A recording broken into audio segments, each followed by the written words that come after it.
you sort of famously did not want to work on King of the Jungle. This is true. But you did, and it became the most successful property probably in Disney history, just in terms of all the iterations, the sequels, and the Broadway and everything. And it was like their first original piece, feature film. So I've got a couple of questions about this. One is, well, first, why did you say yes? Well, it was sort of a roundabout way.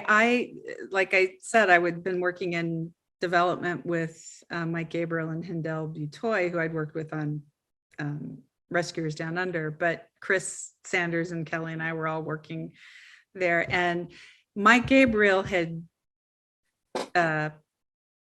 started developing an idea for Swan Lake. And we were working really closely together on that. And I'd come off of Beauty. I had worked with Roger Allers very closely. He was a story supervisor on that. And, you know, I was sort of filled in when he had family stuff he had to be at. So I had approached Tom Schumacher and Peter Schneider and said, you know, I'd like to be considered for a story supervisor. I think I'm ready. If you guys think I'm ready, you know, I was aiming for Swan Lake. And then that got shut down because another company was doing Swan Princess. So they decided not to do that. And then Roger Allers got asked to direct King of the Jungle at the time. And I was like, oh no, they're going to ask, Roger's going to ask me, because I love working with Roger too. You know, he was my main mentor. I think, you know, I had many mentors at Disney, but he was the one I worked very, very closely with. And yes, he did ask me, and and it was like, you can't say no, you know, it's like I'd never get another opportunity if I said no. So, and yeah, and I, you know, I was sort of dragging my feet along the way, but I, you know, I'm a professional and I'm going to put everything I have into it. And so I did, and it turned out to be amazing. And I think the turning point for me was when they sent us on a research trip to Africa, Kenya. And I didn't really want to go. I thought, why are you sending a head of story? You should be sending head of backgrounds and, you know, the visual crew. But they insisted that I go, and I'm, oh my God, what an idiot I was for not. It was incredible. It just shifted everything, and just to see this place and soak in that environment. And we all felt like we had been on a spaceship, you know. And it's like when we got back and we meet other people who've been to Africa, you've been there too. Did you feel it? Is incredible, you know. It was like, you know, you felt like, you know, it was incredible. So yeah, it shifted, and it turned out to be one of the best working experiences of my career. So Wow. Yeah. I'm sure as head of story, that's a little bit intimidating to take on a project that really needs to be kind of worked through. I know with The Lion King specifically, that's one of the Disney pictures that really feels like there's room to breathe a little bit. You get to feel sort of the savannah and the plains, which is really, really cool. I'm curious, you know, since this was a project that internally people were not yet excited about initially, what was the turning point when people said, was it going to Africa, or was there something else that people said, I think this is going to work. I think we're doing something cool. no, I think for the initial team, it was going to Africa. But then it was when we kept working the story that we were given, and it just didn't work. And so when Rob Minkoff came on,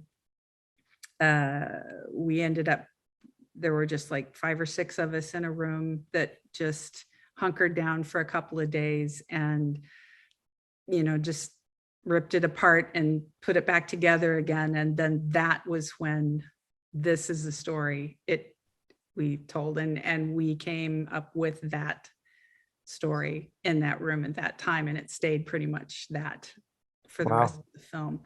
And as far as the rest of the studio, I think everyone was still looking at Pocahontas as the A picture and Lion King was the B picture, and all of the people who, most of the people on it were, you know, given opportunities to be leads for the first time, including myself, you know, but there were a lot of hungry young people wanting to take it there, you know, and then there were the veterans that did come in, like Andreas Deja with Scar and Mark Henn, and you know, and we had Bernie Mattinson on the story crew, and you know, it just, there were the solid, you know, people who knew what they were doing, along with all the newbies who were trying really hard. So I think it was just a great combination of that hunger and that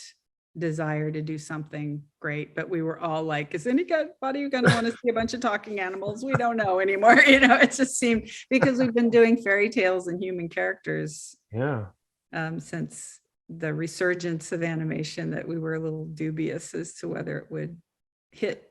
We had no idea it would do what it did, though. Yeah. Wow. And I'm sure that's rewarding for everyone who worked on it to sort of have so many questions and so much doubt, and to have it really just blow up and become this real sort of part of culture.